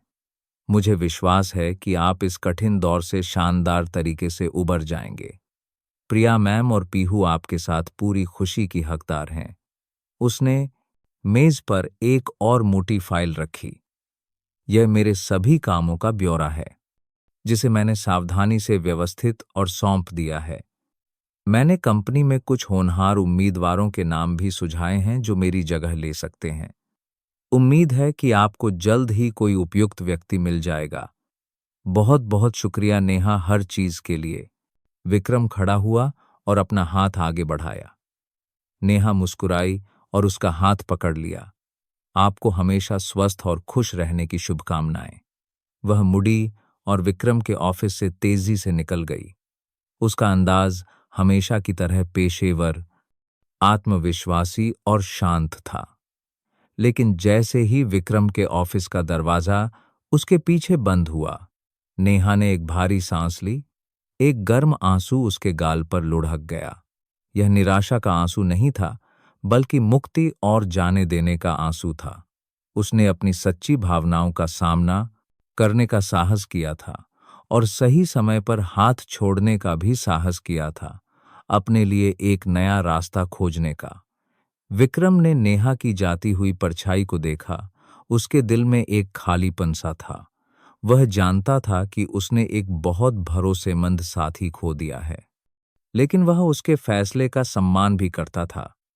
नेहा अपनी खुशी की हकदार थी, एक ऐसी जगह जहां उसके दिल को प्यार और पूरा प्रतिसाद मिले।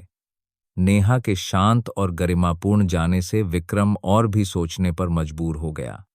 उसने महसूस किया कि उसके फैसले और कार्य ना अपनी हारत दी है केवल उसे प्रभावित करते हैं, बल्कि उसके आसपास के कई लोगों के जीवन और भावनाओं को भी प्रभावित करते हैं। उसे और मजबूत और दृढ़ होने की जरूरत थी, ना केवल प्रिया और पीहू के लिए, बल्कि उन सभी लोगों के लिए जिन्होंने हमेशा उस पर विश्वास किया, उसका समर्थन किया और उसे प्यार किया। विक्रम के काम का दबाव, मिस्टर खन्ना का कड़ा विरोध और जनता की कानाफूसी और घूरती नजरों ने प्रिया को बहुत घुटन और थका हुआ महसूस कराया। हालांकि विक्रम हमेशा दोनों माँ बेटी की रक्षा करने की पूरी कोशिश करता, फिर भी वह इस भावना से बाहर नहीं निकल पा रही थी कि वह ही बोझ है, उन सभी परेशानियों का कारण है जिनका विक्रम सामना कर रहा है। एक सुबह कई रातों की बेचैनी के बाद प्रिया ने एक कठिन फैसला किया। वह इस शोर शराबे और विवादों से भरे शहर को छोड़कर कहीं दूर शांत जगह पर चली जाएगी, ताकि विक्रम बिना किसी भटकाव के अपने काम पर ध्यान केंद्रित कर सके। उसने विक्रम को पहले से बताने की हिम्मत नहीं की, डर था कि वह सहमत नहीं होगा। उसने बस चुपचाप दोनों माँ बेटी का सामान पैक किया, केवल जरूरी और हल्की चीजें। पीहू ने माँ को सूटकेस में कपड़े रखते देखा तो उत्सुकता से पूछा, माँ, आप कहाँ जाने के लिए कपड़े पैक कर रही हैं? क्या हम घूमने जा रहे हैं? हाँ, हम माँ बेटी एक लंबी यात्रा पर जा रहे हैं, तुम चलोगी? प्रिया ने अपनी बेटी को एक उज्जवल मुस्कान देने की कोशिश की, अपने दिल में छिपे दुख और असुरक्षा को छुपाते हुए। लंबी यात्रा, वाह! क्या विक्रम अंकल भी साथ चल रहे हैं? माँ, मैं चाहती हूं कि विक्रम अंकल भी हमारे साथ चलें। पीहू ने उत्साह से पूछा, उसकी आंखें चमक रही थीं। प्रिया का दिल दुख गया। इस बार सिर्फ हम माँ बेटी जा रहे हैं बेटा। विक्रम अंकल बहुत व्यस्त हैं, वह हमारे साथ नहीं आ सकते। पीहू थोड़ी निराश लग रही थी, लेकिन फिर जल्दी ही एक नई जगह घूमने की संभावना से खुश हो गई। जब विक्रम उस दोपहर घर लौटा, कंपनी में एक तनावपूर्ण बैठक के बाद उसे अपार्टमेंट अजीब तरह से खाली लगा। एक बुरी आशंका उसके मन में उठी। उसने तुरंत प्रिया को फोन किया, लेकिन उसका फोन बंद था। उसने पूरे घर में उसे और पीहू को पुकारा, लेकिन कोई जवाब नहीं मिला। और फिर उसने खाने की मेज पर एक बड़े करीने से मोड़ा हुआ खत देखा।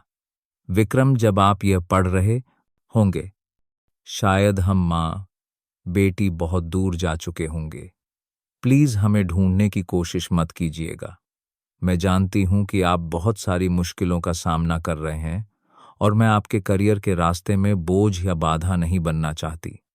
मैं पीहू को एक शांत जगह ले जाना चाहती हूं, ताकि वह दूसरे बच्चों की तरह एक सामान्य खुशहाल जीवन जी सके, बिना किसी की ताक झोंक के। आपने पिछले कुछ समय में हम माँ बेटी के लिए जो कुछ भी किया, उसके लिए बहुत बहुत धन्यवाद। मैं उसे कभी नहीं भूलूंगी। शायद हमारी किस्मत में एक साथ रहना नहीं लिखा है। प्लीज अपना अच्छे से ख्याल रखिएगा। आखिरी पंक्तियां पढ़ते ही विक्रम के हाथ कांपने लगे। धत तेरे की, फिर से? क्यों? वह एक घायल जानवर की तरह गरजा और खत को अपने हाथ में मसल दिया। उसे विश्वास नहीं हो रहा था कि प्रिया ने एक बार फिर चुपचाप जाने का रास्ता चुना। उसने उससे वादा किया था कि वह उसकी रक्षा करेगा, उसे और बेटी को एक बेहतरीन जिंदगी देगा। उसने उस पर विश्वास क्यों नहीं किया? उसने उसे एक बार फिर छोड़ने की हिम्मत कैसे की? विक्रम एक तूफान की तरह घर से बाहर निकला, गाड़ी चलाते हुए और उन सभी को फोन करते हुए जो शायद जानते हों कि प्रिया कहाँ गई है। उसने नेहा को फोन किया। हालांकि उसने नौकरी छोड़ दी थी, लेकिन नेहा को भी कुछ नहीं पता था। वह बड़े बस स्टेशनों, रेलवे स्टेशनों और यहां तक कि हवाई अड्डे पर भी गया, एक छोटे से सुराग की तलाश में। अंत में लगभग 2 घंटे की व्यर्थ खोज के बाद मुंबई हवाई अड्डे के एक सुरक्षाकर्मी ने जब विक्रम ने प्रिया और पीहू की तस्वीर दिखाई, तो उसे स्पष्ट रूप से याद आया कि ऐसे ही दिखने वाले माँ बेटी ने दिन की पहली उड़ान से पुणे के लिए चेक इन किया था। पुणे। विक्रम ने बिना एक पल सोचे तुरंत अगली उड़ान का टिकट खरीदा। उसे उन्हें किसी भी कीमत पर ढूंढना था। पुणे अंतर्राष्ट्रीय हवाई अड्डे पर प्रिया एक हाथ से सूटकेस खींच रही थी और दूसरे हाथ से पीहू को पकड़े हुए भीड़ के बीच चल रही थी। उसका दिल अनगिनत भावनाओं से भारी था। उसे नहीं पता था कि उसका फैसला सही है या गलत, बस इतना पता था कि वह मुंबई में नहीं रह सकती।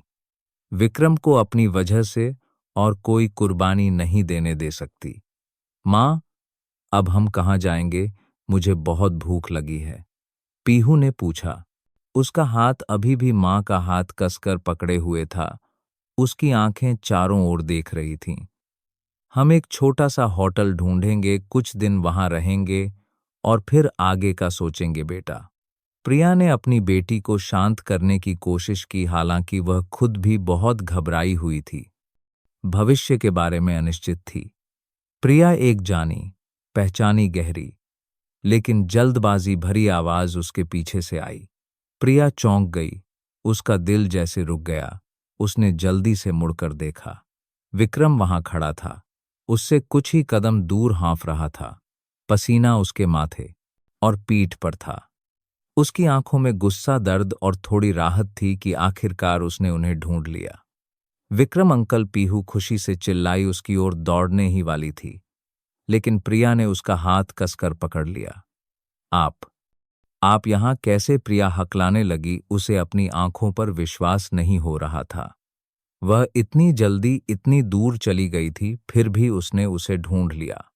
तुम मुझसे यह पूछने की हिम्मत भी कर रही हो? विक्रम तेजी से आगे बढ़ा। उसकी आवाज में उलाहना और घुटन थी। तुम कहाँ जाने की सोच रही थी प्रिया? क्या तुम मुझे फिर से उस दर्दनाक एहसास से गुजारना चाहती हो? क्या तुम मुझे अपनी बेटी को भी छोड़ने पर मजबूर करना चाहती हो? प्रिया के आंसू बहने लगे। वह अब और नहीं रोक सकी। मैं बस आपके लिए बोझ नहीं बनना चाहती थी। मैं नहीं चाहती थी कि आप हम माँ बेटी की वजह से परेशान हों। बोझ? विक्रम कड़वाहट से हंसा, एक दर्द भरी मुस्कान। तुम और पीहू मेरे लिए कभी बोझ नहीं थे। तुम दोनों मेरा परिवार हो। मेरे पास जो कुछ भी है वह सब कुछ। क्या तुम यह समझती हो प्रिया? वह पीहू की ओर मुड़ा, उसकी आवाज तुरंत नरम हो गई। पीहू, क्या तुम अंकल से दूर जाना चाहती हो? क्या तुम चाहती हो कि अंकल अब तुम्हारे साथ न रहें? पीहू ने सिर हिलाया। उसकी बड़ी गोल आंखों में आंसू थे। नहीं, मैं विक्रम अंकल से दूर नहीं जाना चाहती। मैं विक्रम अंकल के साथ रहना चाहती हूं। मैं मां के साथ रहना चाहती हूं। विक्रम ने प्रिया को देखा। उसकी आंखों में मिन्नत, ईमानदारी और गहरा प्यार था। प्रिया, मैंने तुम्हें एक बार जाने दिया था। मैं अपनी जिंदगी में ऐसा दोबारा कभी नहीं होने दूंगा। कहीं मत जाओ, प्लीज मेरे साथ रहो, ठीक है? हम मिलकर हर मुश्किल का सामना करेंगे। प्रिया ने विक्रम को देखा, फिर पीहू को, फिर चारों ओर भीड़ को।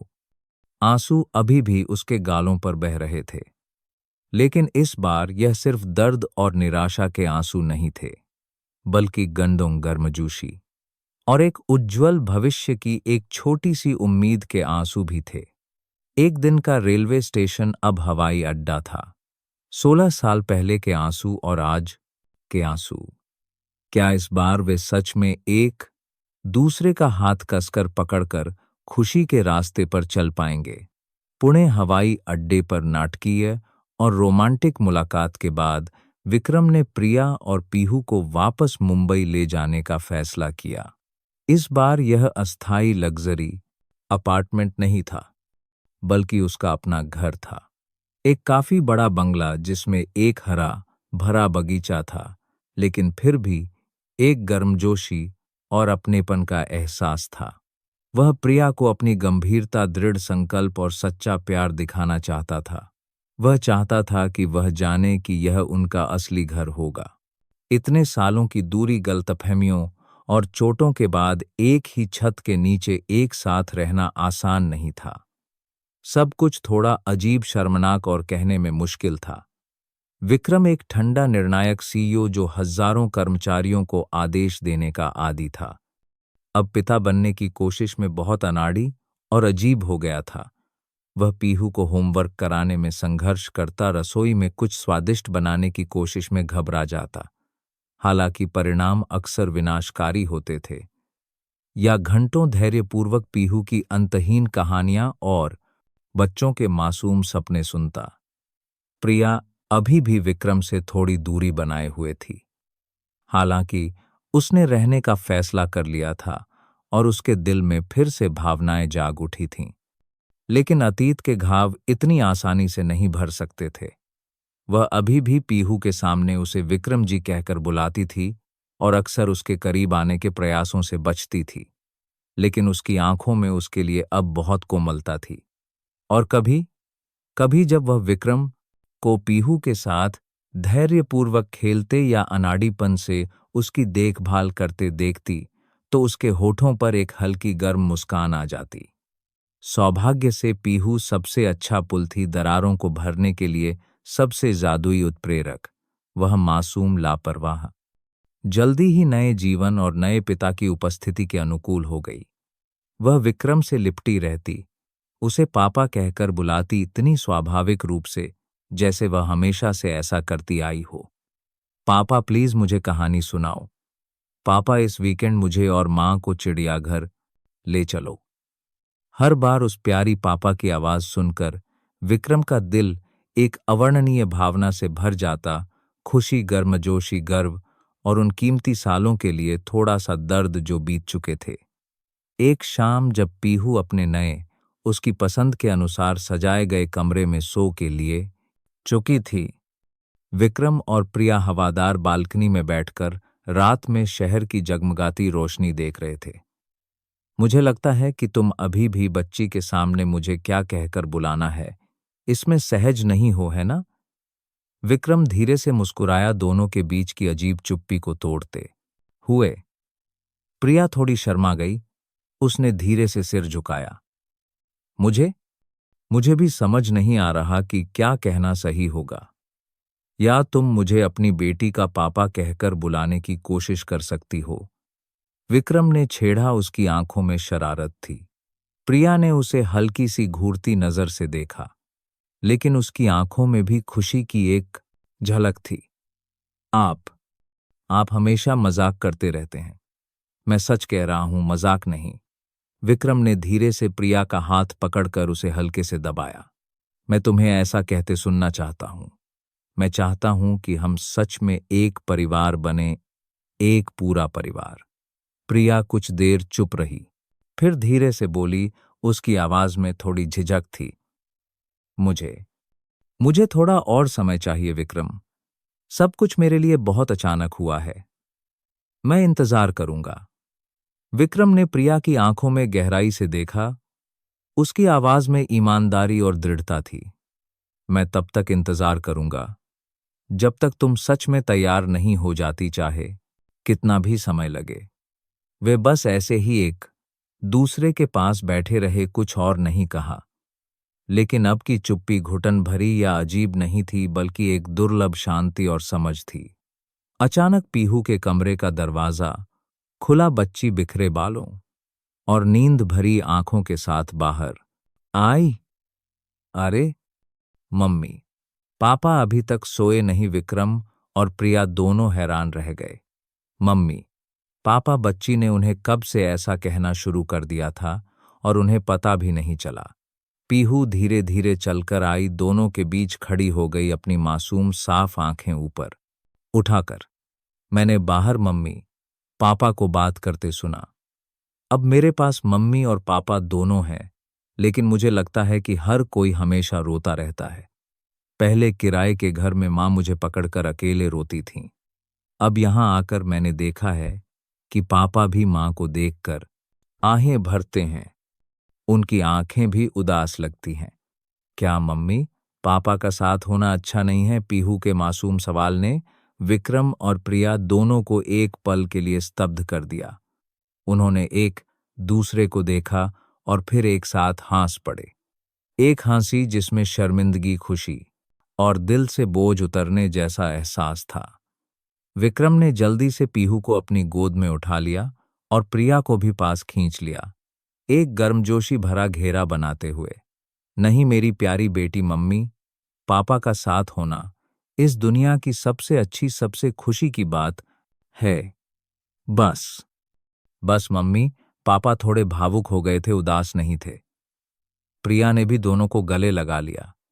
इतने सालों बाद पहली बार उसने एक परिवार की, एक सच्चे प्यार की पूरी गर्मजोशी महसूस की।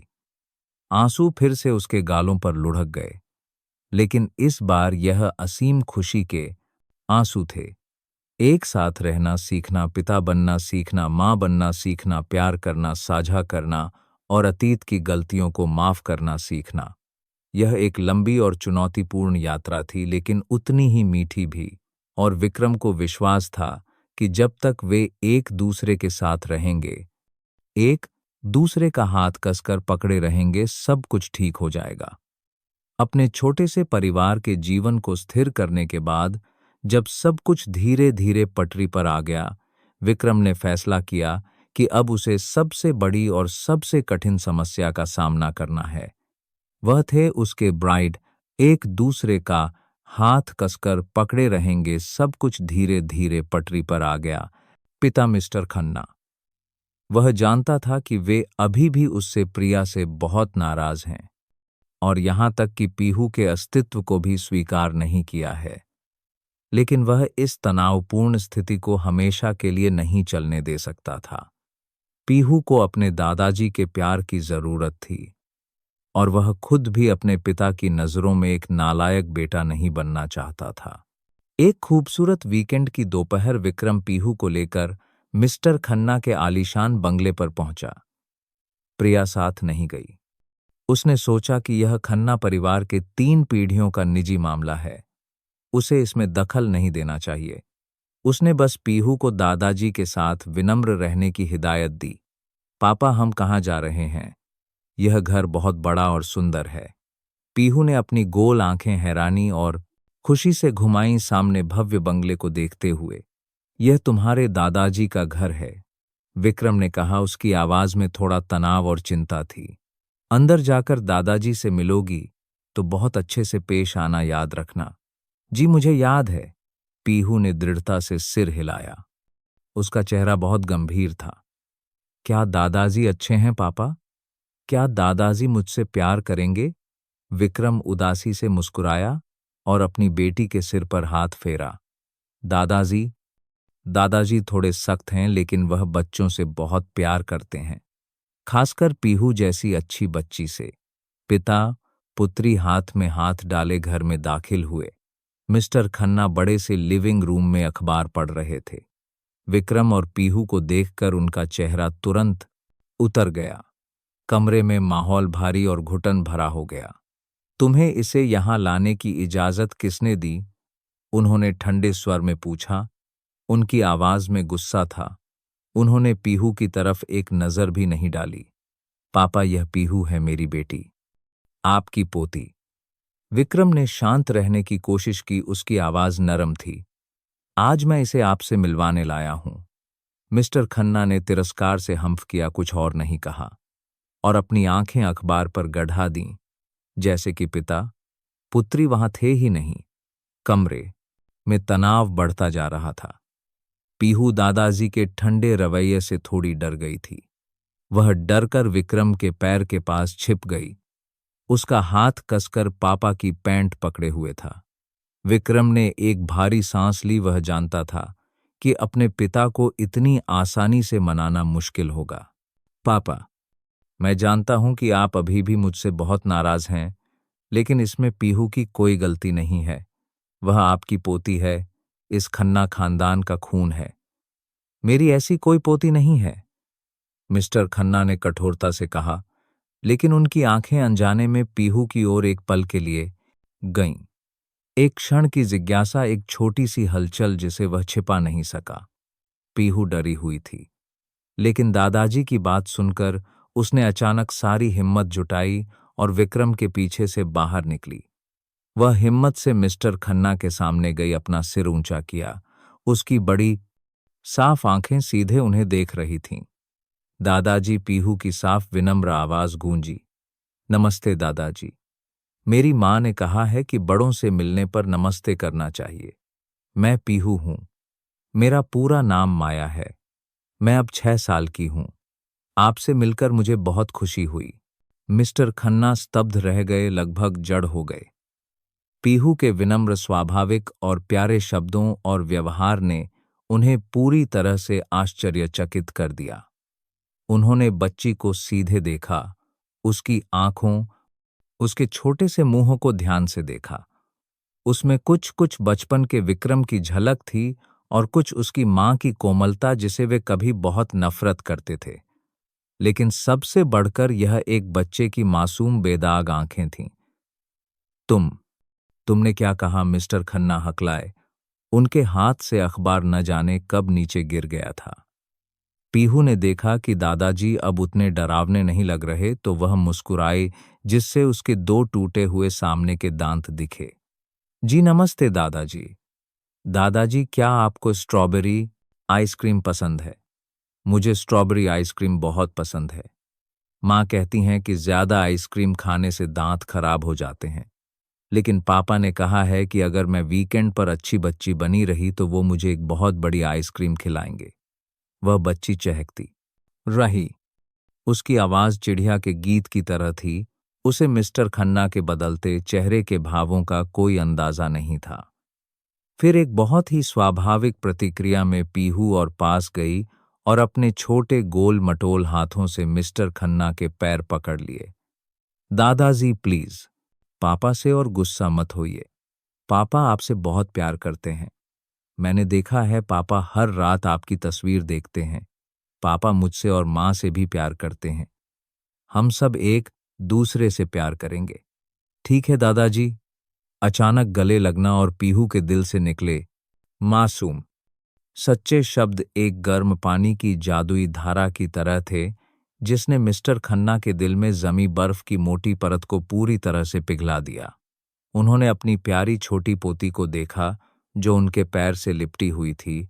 उनकी आंखें अचानक नम हो गईं। इतने सालों से वह अकेलेपन में कठोरता में जी रहे थे। उन्होंने खुद के चारों ओर एक सख्त ठंडा कवच बना लिया था, लेकिन अब एक बच्चे की मासूमियत, पवित्रता और बिना शर्त के प्यार के सामने उनकी सारी सुरक्षा, सारी जिद जैसे ढह गई थी। एक गर्म आंसू उनके झुर्रियों भरे गाल पर लुढ़क गया। मिस्टर खन्ना रो पड़े। इतने सालों बाद पहली बार विक्रम चुपचाप यह दृश्य देखता रहा। उसका दिल भी अवर्णनीय भावनाओं से भर गया। खुशी और गंदों से उसका गला भर आया। वह जानता था कि उसके पिता आखिरकार बदलने लगे हैं। उन्होंने अपना दिल खोल दिया है। मिस्टर खन्ना धीरे धीरे झुके। उनके कांपते बूढ़े हाथ ने धीरे से पीहू के नरम बालों को सहलाया। अच्छी बच्ची, मेरे दादाजी की अच्छी बच्ची। उनकी आवाज भारी और गहराई थी। 3 पीढ़ियों की बातचीत, जो बहुत सूखी, ठंडी और यहां तक कि तीखी होने की उम्मीद थी, अंत में एक बच्चे की मासूमियत, पवित्रता और बिना शर्त के प्यार से बहुत धीरे से, अप्रत्याशित रूप से हल हो गई। शायद यह एक वास्तविक सुलह की, एक मजबूत पारिवारिक बंधन की एक अच्छी शुरुआत थी, जिसका विक्रम ने हमेशा सपना देखा था। मुंबई की सुबह की हवा पिछली रात की बारिश के बाद साफ और ताज़ा थी।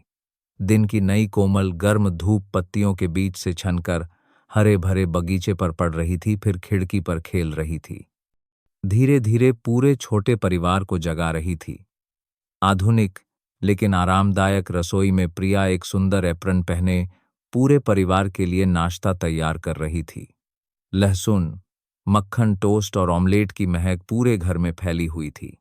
विक्रम ऊपर के जिम से नीचे आया। उसके चौड़े माथे पर अभी भी पसीना था। वह धीरे से प्रिया के पीछे आया और अचानक उसकी कमर को पीछे से पकड़ लिया। सुप्रभात मेरी प्यारी पत्नी, उसने उसके कान में फुसफुसाया और फिर प्रिया के बालों पर एक हल्का सा चुंबन दिया। प्रिया विक्रम के अचानक किए गए इस काम से थोड़ी चौंक गई, फिर खुशी से मुस्कुराई। उसके गाल लाल हो गए। आपने मुझे डरा ही दिया। पीहू उठ गई। क्या हमारी छोटी राजकुमारी अभी भी अपने सपनों की दुनिया में सो रही है? शायद कल रात दादाजी के घर पर ज्यादा खेलने से थक गई है। विक्रम स्नेह से मुस्कुराया। इस वीकेंड दादाजी फिर से उसे पूरे दिन के लिए ले जाने की जिद कर रहे हैं। कहते हैं कि उसकी बहुत याद आती है। प्रिया ने सिर हिलाया। उसके होठों पर अभी भी मुस्कान थी। आजकल दादाजी पीहू को बहुत प्यार करते हैं। कल उन्होंने मुझे फोन करके पीहू की पसंदीदा मछली की खिचड़ी बनाने की विधि पूछी थी। मुझे लगता है कि वे बहुत बदल गए हैं। दोनों ने एक दूसरे को चमकती आंखों से देखा, एक सादी रोजमर्रा की लेकिन बहुत कीमती खुशी। सारे तूफान जैसे थम गए थे। शांति और हौंसी ने उनकी जगह ले ली थी।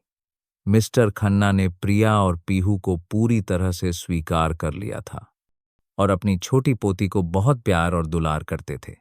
विक्रम और उनके पिता के बीच टूटे हुए रिश्ते भी जादुई रूप से जुड़ गए थे। वीजी ग्रुप भी संकट के दौर से उबर चुका था।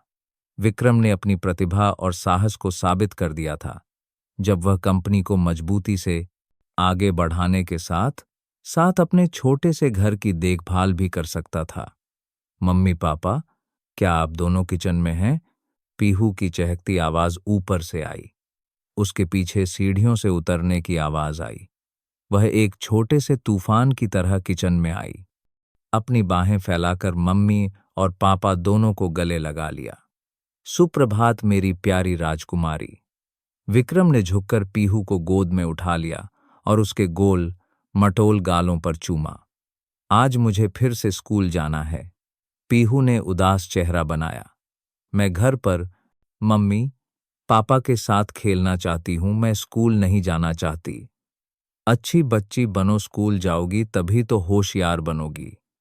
प्रिया ने धीरे से उसके सिर पर हाथ फेरा। आज शाम मम्मी पापा तुम्हें जल्दी ले आएंगे और फिर हम सब अपनी पसंदीदा जगह पर आइसक्रीम खाने जाएंगे। ठीक है? हाँ, ठीक है। वाह, मैं मम्मी पापा से दुनिया में सबसे ज्यादा प्यार करती हूं। पीहू खुशी से चिल्लाई और मम्मी पापा के गले लग गई। नाश्ता खुशी और हंसी मजाक के माहौल में हुआ। फिर विक्रम पीहू को स्कूल छोड़ने गया। बच्ची के क्लास में जाने से पहले उसने मुड़कर गेट पर खड़े मम्मी और पापा दोनों को कसकर गले लगा लिया। उसने अपनी बड़ी साफ आंखें ऊपर उठाईं। उसकी आवाज में थोड़ी झिझक और चिंता थी। बाद में मम्मी पापा, एक दूसरे को छोड़ना मत, ठीक है? मुझे और मत डराना। बच्चे के दिल से निकले मासूम सच्चे शब्दों ने विक्रम और प्रिया दोनों को एक पल के लिए स्तब्ध कर दिया। फिर उन्होंने अनजाने में एक दूसरे को देखा, दिल जैसे किसी ने निचोड़ लिया हो। अदृश्य घाव अस्पष्ट भय अभी भी वहां थे, बच्चे के कोमल मन में गहरे दबे हुए थे। विक्रम तुरंत एक घुटने पर बैठ गया, पीहू को कसकर गले लगा लिया। उसकी आवाज भर्रा गई, नहीं मेरी प्यारी बेटी, ऐसा कभी नहीं होगा। पापा तुमसे वादा करते हैं, मम्मी भी तुमसे वादा करती हैं, हम हमेशा एक साथ रहेंगे, कभी अलग नहीं होंगे। प्रिया भी पास बैठ गई, दोनों को अपनी बाहों में भर लिया। उसकी आंखों में आंसू थे। हाँ मेरी जान, कोई कहीं नहीं जाएगा। हमारा परिवार अब पूरा हो गया है। सुबह की गर्म धूप स्कूल के आंगन में एक दूसरे को कसकर गले लगाए हुए 3 लोगों के परिवार पर पड़ रही थी। उनके होठों पर सच्ची मुस्कान लौट आई थी, शांति, खुशी और पूर्णता की मुस्कान। जब पीहू खुशी खुशी क्लास में चली गई, विक्रम ने प्रिया का हाथ कसकर पकड़ लिया और वे स्कूल के हरे भरे आंगन में टहलने लगे। क्या तुम अभी भी परियों की कहानियों में विश्वास करती हो? प्रिया, विक्रम ने अचानक पूछा। उसकी आवाज कोमल थी। प्रिया धीरे से मुस्कुराई और अपना सिर उसके कंधे पर टिका दिया। जब मैं छोटी थी तब करती थी। बड़ी होकर बहुत कुछ झेलने के बाद मैंने सोचना शुरू कर दिया था कि परियों की कहानियां सिर्फ किताबों में होती हैं। तो अब क्या? विक्रम ने उसकी साफ आंखों में गहराई से देखा। उसकी आंखों में प्यार भरा था। प्रिया ने ऊपर उठाकर सीधे उसकी आंखों में देखा और फिर एक बार और अपना सिर उसके कंधे पर टिका दिया। उसकी आवाज सांस की तरह धीमी थी। अब मुझे विश्वास है कि परियों की कहानियां सच होती हैं और मेरी जिंदगी की परी कथा यह है कि तुम और पीहू मेरे साथ हो। विक्रम ने प्रिया का हाथ और कसकर पकड़ लिया, कुछ और नहीं कहा, बस चुपचाप खुशी से मुस्कुराया। वह जानता था कि खुशी रास्ते के अंत में एक मंजिल नहीं है, बल्कि यह एक लंबी यात्रा है जिसे हम एक साथ तय करते हैं। और उनकी यात्रा चाहे कितने ही तूफानों और चुनौतियों से गुजरी हो, आखिरकार एक शांत बंदरगाह, एक घर मिल गया था। उस दिन सड़क पर मुंबई की उस मूसलाधार बारिश में एक छोटी सी बच्ची ने 3 लोगों की जिंदगी बदल दी थी। उस दिन की भारी बारिश ने भले ही कपड़े भिगो दिए थे, लेकिन उसने दिलों को हमेशा के लिए गर्म कर दिया था। आप सब कहाँ से हैं? कमेंट में ज़रूर बताइए। आपको यह कहानी कैसी लगी? अपने विचार हमें कमेंट्स में ज़रूर बताइएगा। मेरी यही दुआ है कि आप सब जहां भी रहें, हमेशा खुश और सुरक्षित रहें। अगर आपके पास भी कोई ऐसी ही दिलचस्प कहानी है तो हम सबके साथ ज़रूर शेयर करें। हम सब सुनना चाहेंगे।